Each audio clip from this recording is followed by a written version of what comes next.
Ouais, mesdames et messieurs, l'heure est grave actuellement en Côte d'Ivoire. Écoutons un peu ce cyber-activiste qui est en train de casser les papous actuellement, c'est Dramane Ouattara.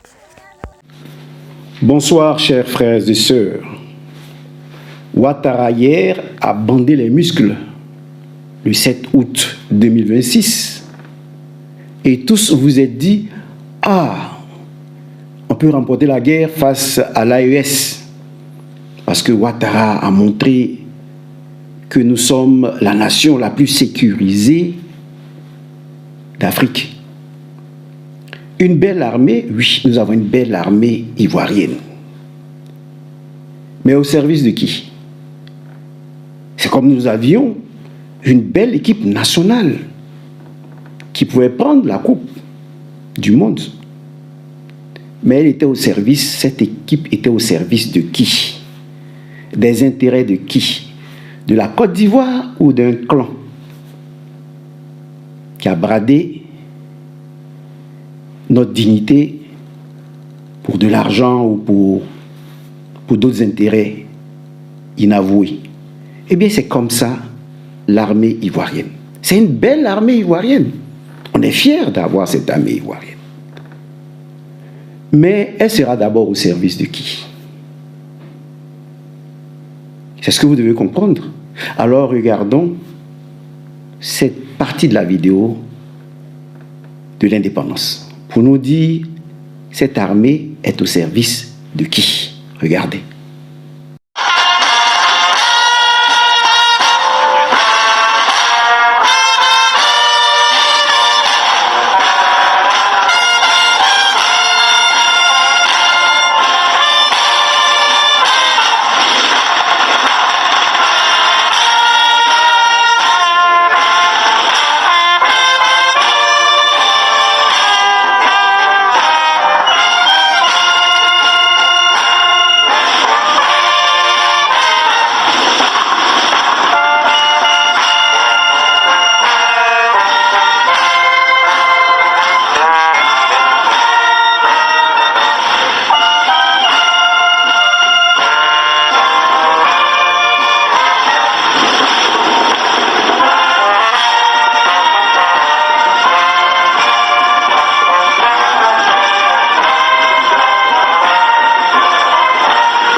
Alors, vous avez vu ce couple assis là, c'est une entreprise. Des personnes ont écrit là-dessus pour démontrer que c'est une entreprise. Le véritable président, ce n'est pas le noir que vous connaissez tous, Alassane Ouattara. Le véritable président, en fait, c'est une présidente, c'est celle qui est à côté. À qui il rend compte. Le dictateur rend compte à chaque fois. Il lui parle, alors qu'elle est arrivée avant toi en Côte d'Ivoire. Dominique Ouattara est arrivé avant Alassane Ouattara en Côte d'Ivoire. Elle était déjà dans les jambes du président Houphouët-Boigny. Vous voyez, on l'a montré déjà avec Bourg-Gustave, les grands milliardaires de Côte d'Ivoire qui ont bâti la Côte d'Ivoire. Elle était déjà là-bas. Donc, en fait, qu'est-ce qu'il lui raconte pendant qu'il regarde l'hélicoptère ou l'armée? Il rend compte parce que c'est elle, en réalité, qui dirige. C'est-à-dire, lui, il vole l'argent du pays, il prend l'argent du pays, et elle est chargée de recycler cet argent.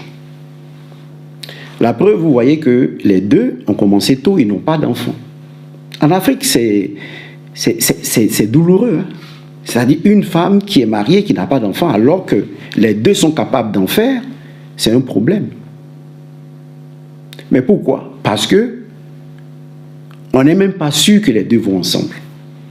Puisque vous allez souvent sur l'intimité du président Laurent Gbagbo, nous n'allons pas descendre dans la boue, mais nous allons limiter à ça. Parce que les services secrets occidentaux envoient certains couples dans les pays.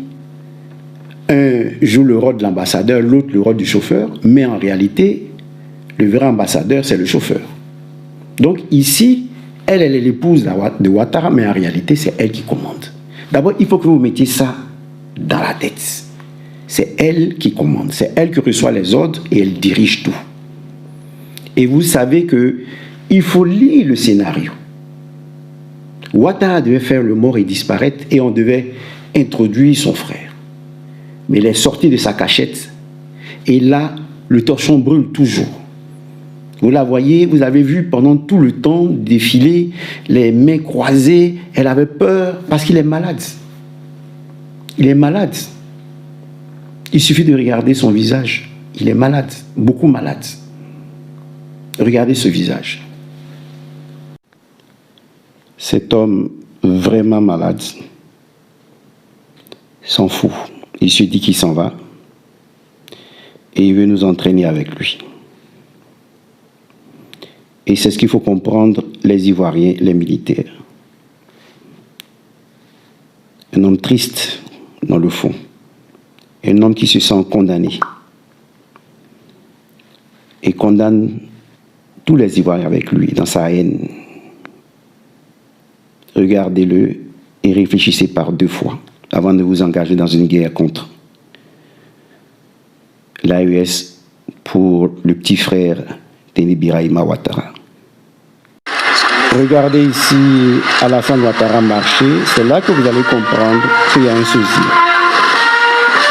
Focalisez-vous aussi sur les jambes, parce que son souci a des jambes plus solides.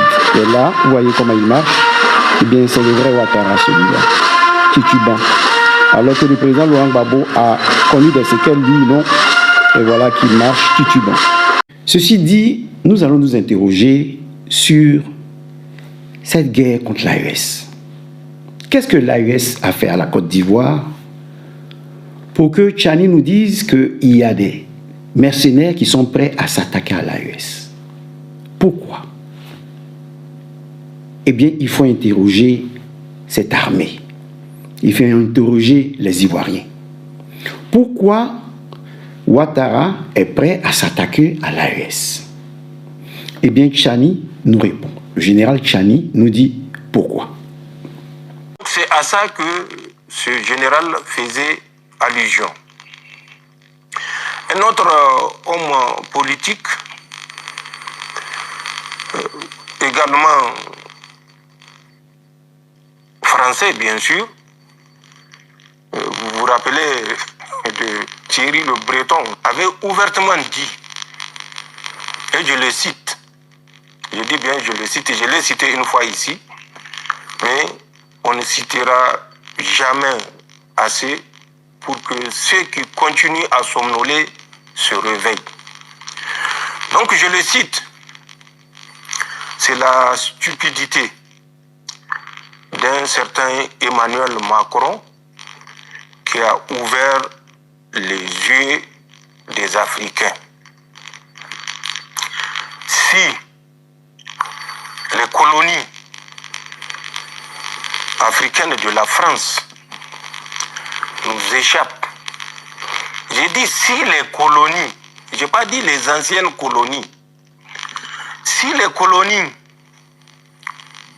de la France échappent, l'immigration va changer de direction. Leurs enfants, leurs petits-enfants vont chercher leur subsistance en Afrique. Le Mali, le Niger et le Burkina seront considérés comme un exemple pour l'Afrique. Et l'Europe unie doit combattre cette vision.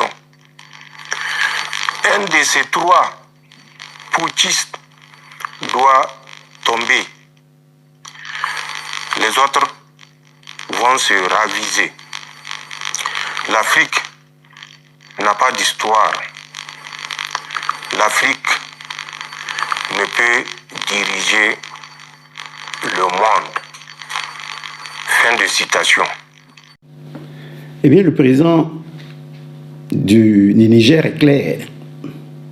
Les Français ne veulent pas de la souveraineté de l'AES. Parce que si l'AES est libre, l'Afrique sera libre. Parce qu'ils seront un mauvais exemple pour les autres pays. Donc c'est l'esclave qu'on frappe pour ne pas que les autres suivent son exemple. Simple. Alors, si vous,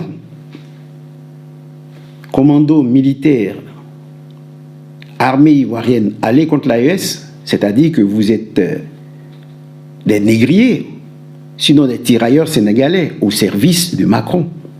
Parce qu'ils ont installé ce couple pour que ce couple vous dirige, vous mate. C'est dans cet esprit-là qu'est mort le général de division Demali Justin.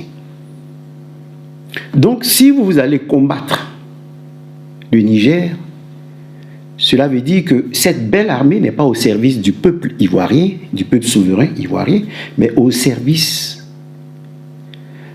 d'une mafia française et au service du clan Ouattara, du couple Ouattara, qui est en fait une entreprise à la tête de l'État. Et voyez comment nous souffrons en Côte d'Ivoire. C'est-à-dire, aujourd'hui, on devait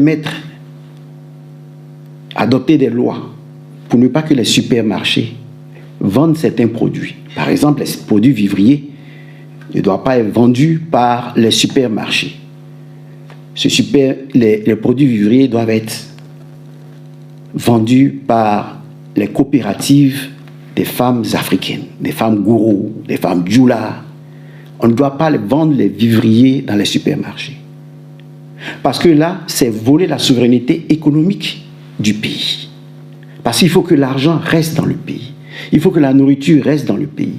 Si nous dépendons sur le plan alimentaire de ces supermarchés, le jour où il y aura une crise en Côte d'Ivoire, que ces supermarchés vont fermer, nous allons mourir de faim. Nous allons mourir de faim. Donc ici, l'AES lutte pour sa souveraineté. Mais voilà qu'on est en train de former une armée qu'on manipule pour être extrémistes. On leur fait croire qu'ils se battent pour la religion. Comme ils ont fait croire au Nord, aux jeunes du Nord qui se battent pour un boubou. Et à la fin, qu'est-ce qui s'est passé? Ce n'est pas pour un boubou qu'on se battait.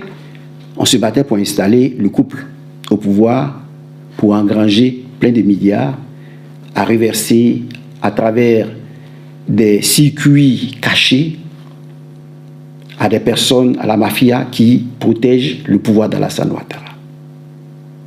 Donc ici, il faut comprendre que nous luttons pour la souveraineté de notre pays. Et vous, militaires ivoiriens, vous n'avez pas le droit de vous attaquer au Burkina Faso, au Mali, au Niger. Parce que le général Tchani a dit, on vous a fait croire que le Burkina Faso voulait vous attaquer. Cela signifie quoi? Cela signifie que Ouattara peut faire porter des tenues aux terreaux qui sont en Côte d'Ivoire pour aller s'attaquer au Burkina Faso, et les Burkinabés, Ibrahim Traoré va croire que c'est l'armée ivoirienne qui les a attaqués et ainsi enclencher les hostilités. Vous voyez?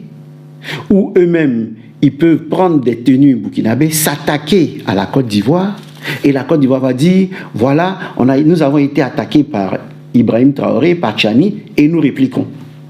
Donc, l'armée ivoirienne doit être rigoureuse comme le général de division des Mali, Justin, pour ne pas tomber dans ce piège, parce que vous allez être massacrés.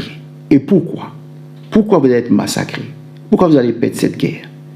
Je vous donne la feuille de route cachée derrière tout ce qu'ils sont en train de faire, ces spectacles eh bien, ces pièges qu'ils veulent vous tendre pour vous pousser à vous battre contre l'AES. Regardez la feuille de route qui est cachée derrière. Nous écoutons ce Français. En Afrique, nous ne pouvons pas quitter le Niger et je suis donc pour le coup dans les 19% des sondés qui pensent que la France doit rester présente militairement non seulement au Niger mais ailleurs en Afrique. Notre retrait nous coûterait très cher à terme. Nous avons besoin de rester très présents sur le continent africain. C'est déjà donc c'est la base principale aujourd'hui au Niger de la lutte contre le terrorisme. Mais c'est la seule qu'il nous reste après avoir été chassé d'autres pays. Donc il y a un intérêt stratégique évident pour la France à rester présente. Donc on verra. La situation est évidemment très confuse pour le moment, mais notre intérêt premier, c'est de rester sur place le plus longtemps possible. En tout cas, nous devons absolument rester ici, parce que sinon, c'est la dégringolade complète, et nous le paierions cher dans l'avenir. Donc il y a un intérêt national bien compris, qui est que la France reste sur la question de la lutte contre le terrorisme, en l'occurrence, c'est ça. Mais pas que, écoutez, c'est-à-dire moi je veux pas être naïf, parce qu'en diplomatie, il faut pas être naïf. La France a besoin d'être présente en Afrique, y compris pour ses intérêts économiques. Voilà, c'est pas la peine qu'on se raconte d'histoire parce que Moscou, eux, ne s'en rendent compte pas. Moscou veut absolument assurer une présence parce qu'il y a un intérêt économique. Nous devons avoir la même logique. Et donc, bien sûr que c'est consommateur de temps, d'argent, mais c'est aussi pour nous une manière d'assurer notre indépendance, en tout cas une partie de notre indépendance. En l'occurrence, vous avez parlé de l'uranium tout à l'heure, et ça nous paraît absolument essentiel. Donc, ne soyons pas naïfs, on peut nous accuser de ce qu'on veut. La France a un grand passé en Afrique et elle doit conserver une partie de celui-ci pour l'avenir. Ce que je voudrais que vous reteniez dans l'intervention de ce Français, ce qui est essentiel, c'est qu'il dit « Les Russes sont venus avec leur armée pour des intérêts économiques. Nous aussi, nous devons nous maintenir au Niger pour des intérêts économiques. » Déjà, c'est faux. C'est faux. Pourquoi? Parce que les Russes ne se sont jamais imposés aux Africains. Jamais. Sékou Touré, c'est Sékou Touré qui a rejeté la France et qui a fait appel aux Russes.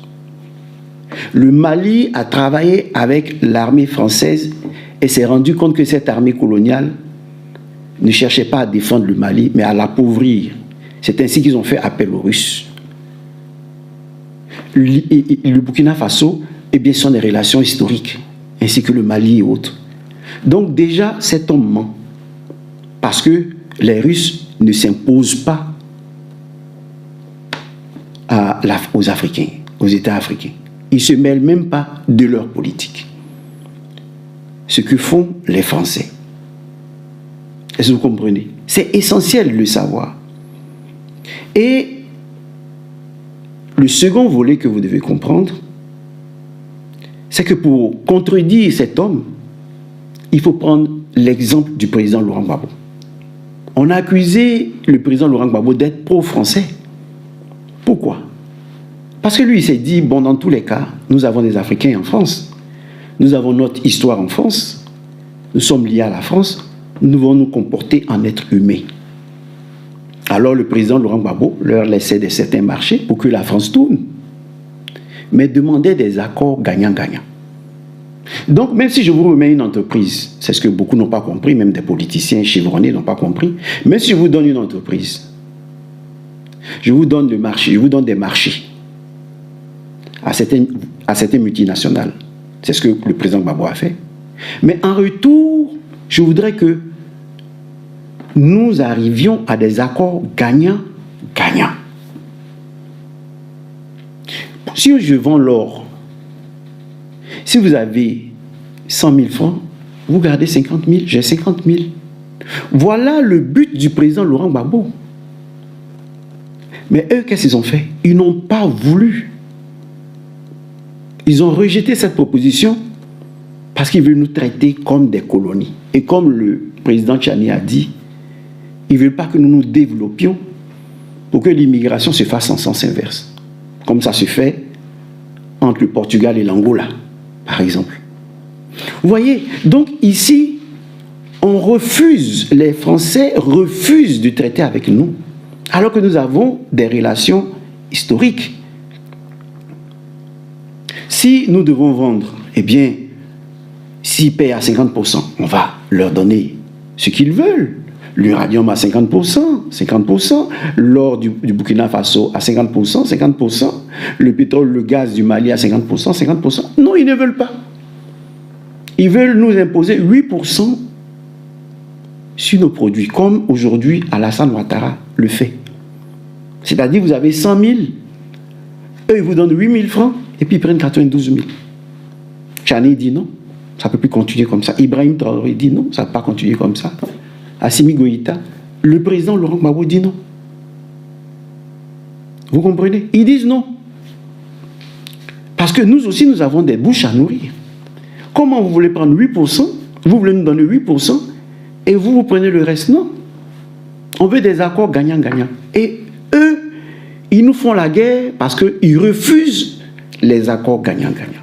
C'est ce qu'il faut bien saisir dans votre tête. Alors, l'armée ivoirienne, vous êtes pour des accords gagnant-gagnant ou bien pour recevoir des miettes et après votre femme souffre?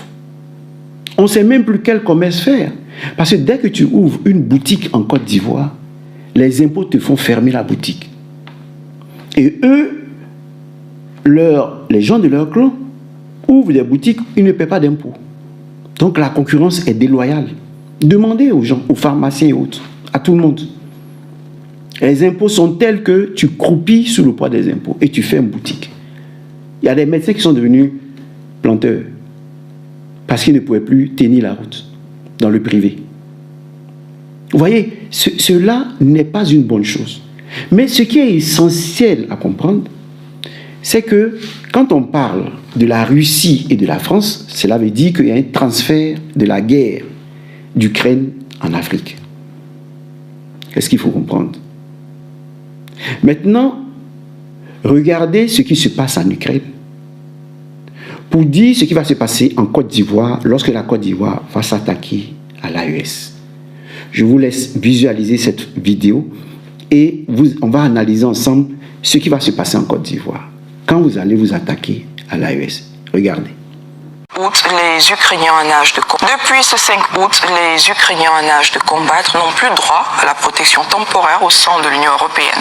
Le but est de permettre à Kiev de mettre la main sur les millions d'hommes qui fuient la mobilisation forcée et le front.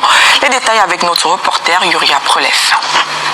L'étau se resserre autour des hommes ukrainiens, car avec la complicité de l'Union européenne, Kiev est prêt à de plus en plus de radicalité.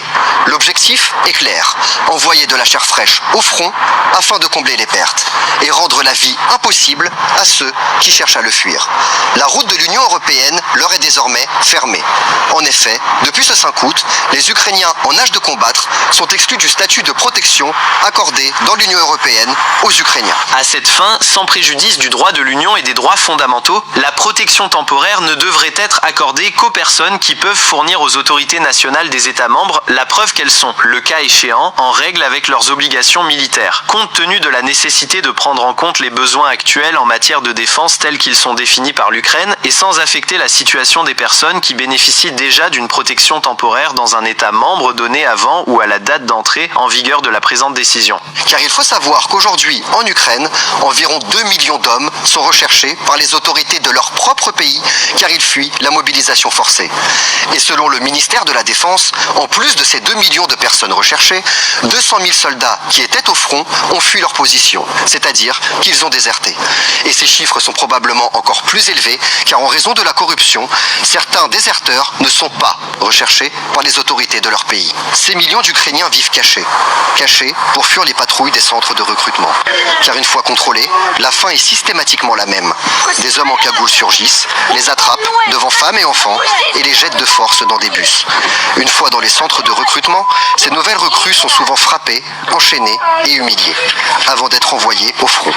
Afin de rendre la impossible à ceux qui se cachent, le gouvernement ne manque pas d'imagination. Si vous fermez un compte bancaire, est-ce que l'homme en question se retrouve automatiquement en première ligne? Il est privé de ce qui lui permet de se sentir à l'aise dans la société, tout comme une personne personne qu'on attrape pour un crime et qui finit emprisonnée, cette personne ne peut pas profiter de la vie dans cette société. Vous avez bien entendu. La prochaine étape est de fermer le compte en banque de ces millions d'Ukrainiens, pour les empêcher de survivre et de nourrir leur famille. Tout ça pour les envoyer au front. Et une fois au front, ces Ukrainiens font face en réalité à deux ennemis. L'armée russe, bien évidemment, mais aussi certains officiers de l'armée ukrainienne. Car dans le cas où ces hommes, démotivés, lâcheraient leur position, certains officiers de haut rang appellent à les abattre. Commandant, votre attention, un rappel concernant les nôtres. Les nôtres n'existent pas. Il y a une demande spécifique à la radio. La permission de bouger. Tout le reste est un ennemi.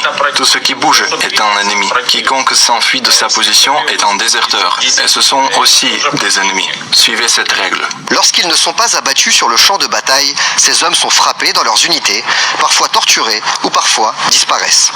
Un immense scandale a par exemple éclaté récemment au sein du bataillon Skala. La torture et le meurtre étaient la base. Une base établie directement par les officiers. Pendant ce temps, Zelensky jongle avec les chiffres des pertes comme on jongle avec des boules de loto. En février, il annonçait que l'armée ukrainienne avait subi 55 000 pertes depuis 2022. Des chiffres auxquels même les plus propagandistes des Ukrainiens ne croient plus. Mais il a fait encore plus fort. Fin juillet, après plus de 6 mois de combats violents à Konstantinovka, il annonce des chiffres mis à jour sur les pertes ukrainiennes. Et là, il faut avoir le cœur bien accroché. 50 000 soldats tués. 5 000 ont donc ressuscité. Peut-être par la grâce de Bruxelles. Yuri Aprolev, pour RT en français, depuis Moscou. Eh bien, c'est simple. Vous voyez, l'Union européenne a abandonné le peuple ukrainien. Ils ont besoin de 2 millions de personnes et ils ne permettent même plus que les Ukrainiens, qu'on veut faire entrer dans l'Union européenne, viennent en Europe parce qu'ils doivent aller au front. Quelle est la conséquence de telles décisions? La diminution drastique de la démographie ukrainienne. Ils vont perdre leurs armées, ils vont perdre leurs jeunes, la population va baisser et ils auront accès aux terres rares. Pourquoi? Parce qu'au gouvernement, ils vont mettre quelqu'un qui va leur céder les terres rares. Malheureusement pour eux, la Russie va prendre possession de ces territoires et récupérer les terres rares. Mais maintenant, quelle est la conséquence en Côte d'Ivoire? C'est-à-dire, ils viennent. Ce ne sont pas eux. Ce ne sont pas les Français qui vont combattre à votre place. Ce ne sont pas les Ukrainiens qui vont combattre à votre place. Ils seront vos instructeurs. Maintenant, vous, militaires ivoiriens, vous allez aller combattre l'AES. Vous allez vous massacrer. Et pendant que vous vous massacrez, et qu'est-ce qui se passe? Ils réussissent à diminuer les soldats burkinabés, les soldats nigériens, les soldats ivoiriens. Une fois que les soldats ont diminué et que les têtes chaudes, les soldats républicains ont diminué, eh bien l'armée sera gouvernée par l'armée française. Et maintenant, ils vont installer le président qu'ils veulent. Donc voilà la feuille de route cachée derrière ce qu'on vous demande de faire. Ils veulent que vous massacriez, que votre démographie diminue, que les militaires diminuent, et à la fin, ils vont recoloniser l'Afrique. Parce que ce sont leurs soldats qui vont mettre des extrémistes et mercenaires à leur côté et imposer les présidents qu'ils veulent. Et ainsi avoir accès à nos minéraux sans problème. Parce que comme Tchani l'a dit, ils se sont dit, le général Tchani, ils se sont dit, il faut éliminer Assimi Goïta, Ibrahim Traoré et Tchani pour que ce soit un exemple pour les autres et qu'on ne parle plus de souveraineté. Ainsi, nous allons vivre sur des terres où ils vont diminuer de plus en plus notre démographie parce qu'ils vont susciter une haine telle que lorsque le Nigérien va voir l'Ivoirien, va le haïr, il va voir le Malien, plutôt l'Ivoirien va le haïr, tout le monde va nous haïr. Mais puisque c'est la base arrière qu'ils veulent, parce que la Côte d'Ivoire est riche en beaucoup de minéraux. Donc, eux, ils vont s'installer et amener l'AES à nous haïr à travers le combat des militaires ivoiriens. Alors, qu'est-ce que le président Laurent Gbagbo nous propose comme solution? Écoutez-le. Il faut étudier ça. Pourquoi Assimi Goïta a pris le pouvoir au Mali et il est soutenu par la population? Il faut étudier ça. Pourquoi Ibrahim Traoré a pris le pouvoir et puis il est soutenu par la population? Il faut étudier. C'est parce qu'ils ont promis de lutter contre les djihadistes et qu'ils luttent contre les djihadistes. C'est ça.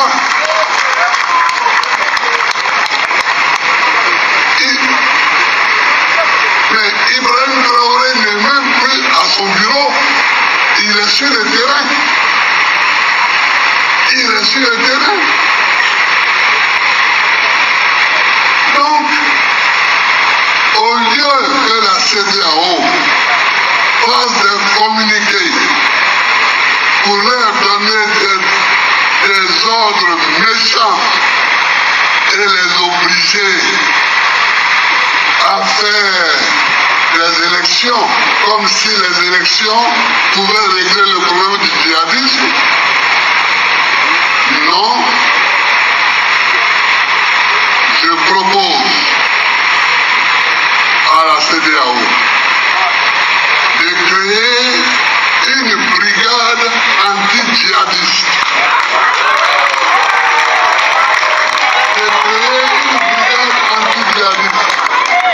De l'ordre comprenant les militaires de tous les pays de la CEDEAO.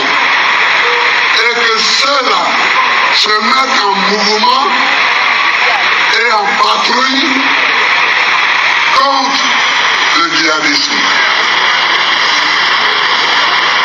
Si on ne fait pas ça, c'est qu'on n'a rien fait. On résout deux problèmes.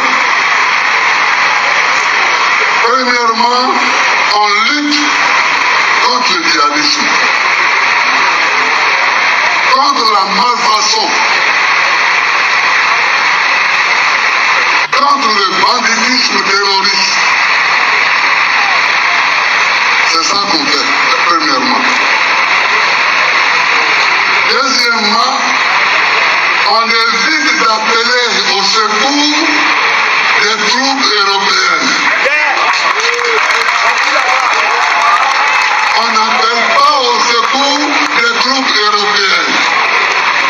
Parce que nous-mêmes, nous nous mettons en mouvement pour régler nos problèmes. Il y a des problèmes pour lesquels on est obligé d'appeler tel ou tel pays européen pour nous aider.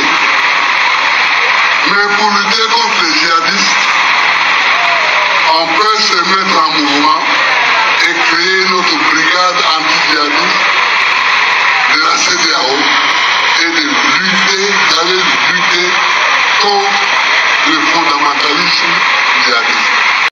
Il nous propose l'union des armées. Parce qu'ils disent que, il dit plutôt que ces présidents ont promis de lutter contre le terrorisme et ils le font. Et ils le font. Ils ont promis de lutter contre le terrorisme et ils le font. Voilà pourquoi, lorsqu'on étudie la situation, le peuple suit Assimi Goïta, suit Tchani, suit Ibrahim Traoré. Parce qu'ils savent qu'ils gèrent eux-mêmes leur propre bien. Ils gèrent eux-mêmes leur propre bien. Contrairement à la Côte d'Ivoire, qui est un état de terreau. Vous voulez que je vous donne un exemple? Eh bien, regardez l'exemple.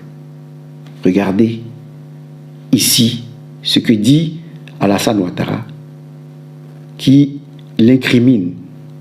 Regardez. Mes chers compatriotes, conformément aux prérogatives que me confère la Constitution, j'ai signé 2 décrets au titre de la justice. Le premier décret accorde la grâce présidentielle à 2064 détenus et le second décret une remise de peine à 2597 détenus dont le reliquat de la peine est inférieur à 36 mois. Ainsi, 4661 détenus, je dis bien 4661 détenus de droit commun, condamnés pour des infractions mineures, recouvreront la liberté très bientôt. Mes chers compatriotes. Voilà, nos analystes vous ont dit que c'est les mêmes images en 2025. Mais maintenant, nous allons nous pencher sur le contenu. Le contenu, on vous dit, c'est 4661 prisonniers qui seront libres. Vous voyez, on va utiliser la numérologie. 4661, vous faites 4 plus 6, 10, 10 plus 6, 10 plus 6, ça fait 7, et 1, ça fait 8. 8, ça veut dire quoi? Il vient de dire de manière, à travers un message subliminal, que j'ai finalement fondé l'État terreau qui sera au service de la France. Parce que 8, ce sont les fondations. Donc, en disant qu'il libère 4661 prisonniers, il vient de nous dire, de confirmer que la Côte d'Ivoire est désormais un État terreau. Et lui, il libère les prisonniers. Pour dire quoi? Eh bien, la prison est une forme moderne de prise d'otage. Qu'est-ce que les terreaux font en général? Ils prennent en otage des personnalités, des personnes importantes, pour faire plier le gouvernement, pour faire libérer leurs prisonniers. Mais ici, ce sont eux qui sont à la tête de l'État. La justice, le procureur Brahma Ouma et tout cela sont à la tête de l'État. Donc on te prend quand on sent que les élections arrivent et que vous voulez aller pour vous battre pour la démocratie, on vous prend pour rien, on vous met en prison. Parce que c'est une prise d'otage, mais de manière moderne. Donc la Côte d'Ivoire est un pays de terreau dans sa forme moderne. C'est-à-dire, ils ont atteint le sommet de la traite négrière. Et Ouattara, je dirais, est le plus grand négrier de tous les siècles. Je vous assure. Ils ont réussi à concevoir un État terreau et qui va conduire une traite négrière, mais qui va arriver à l'élimination des Ivoiriens et à la diminution de la démographie africaine. Parce que, comme le disait Tchani, le monde ne doit pas être dominé par l'Afrique. Comment le monde sera dominé par l'Afrique? Si nous avons la population active la plus importante dans le monde, puisque eux ne font pas d'enfants, eh bien, nous serons appelés pour aller travailler dans les autres pays parce que la population chez eux va baisser. On le voit déjà au niveau de l'Église catholique. Les prêtres catholiques viennent en Europe enseigner, prêcher, alors que c'était les missionnaires européens qui étaient venus nous enseigner la parole. Donc c'est ce qui va se passer. Et donc, ils n'en veulent pas. Il faut qu'ils diminuent la démographie africaine. Et c'est ce que Sarkozy disait. Si nous sommes nombreux, nous allons dominer le monde. Vous voyez? Donc vous avez un chef terroriste en la personne, de terreau, en la personne d'Alassane Ouattara. Quand il est venu, il a commencé à faire les prisons, il a commencé à faire les routes. Les routes pourquoi? Pour que les chars circulent vite, pour frapper toute rébellion, toute révolution. Il a commencé à faire les prisons pour des prises d'otages, parce que c'est des prisonniers politiques. Il a commencé à faire des fontaines. Pourquoi? Pour nous faire boire ce qu'il veut. Et aujourd'hui, il confirme cela en disant, eh bien, vous n'avez pas droit de prendre l'eau du marigot, de creuser des trous, des puits, sans ma permission. Voilà où nous sommes arrivés. Vous voyez? Parce qu'il tient notre vie en main. Voilà. Les supermarchés appartiennent aujourd'hui à son épouse. Elle est devenue la femme gourou. Le cacao appartient à son épouse. Ses enfants sont propriétaires des champs de cacao et de tout. Des plus grands broyeurs. Vous voyez, ils ont tout pris. Et maintenant, ils vont faire mourir petit à petit, comme le serpent bois. Nous serrer, et puis nous avaler. Voilà pourquoi le président Laurent Gbagbo dit coupons la tête du serpent. Je vais vous laisser sur cette note musicale du Zouglou pour réveiller la conscience de nos commandos, de nos soldats. Allez, à ce soir à 22h30, pour que nous parlions de comment les Africains ont pu dominer le monde pendant des millénaires. Comment ils ont réussi à le faire? Eh bien, tout a commencé à l'Afrique et tout finira en Afrique. Ce soir, nous allons en parler à 22h30 sur le plan spirituel. Merci.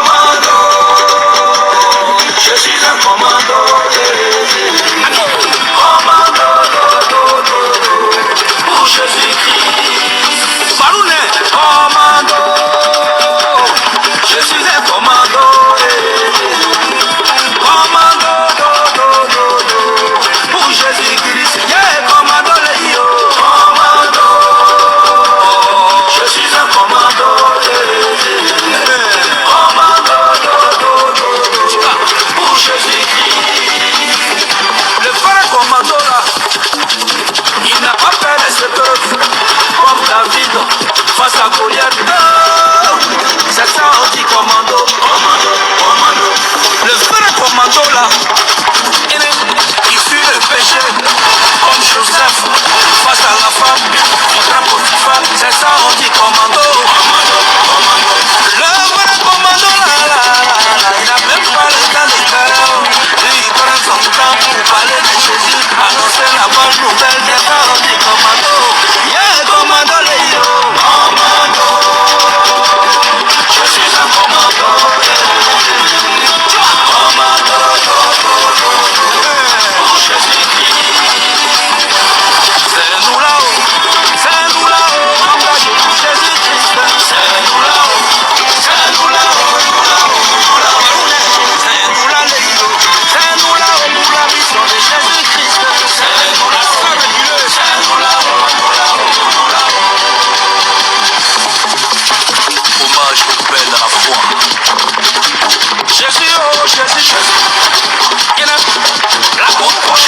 Voici Grégoire, un bon chrétien, pendant la louange, c'est lui qui donne beaucoup, mais il a un problème, il aime trop l'alcool, il y a beaucoup de coups dans son corps, il y a déjà pas dans son corps, il faut les changer, il faut les changer, il faut les changer, pour sortir en lobby. Jésus, oh Jésus, Jésus, Dieu vivant, ok, voici la sœur, une bonne chrétienne, toujours à l'église, en train de prier, alors qu'en vérité, là-bas à la maison, elle ne respecte pas, j'ai dit son mari, elle veut le patiner, elle veut le blesser, elle veut le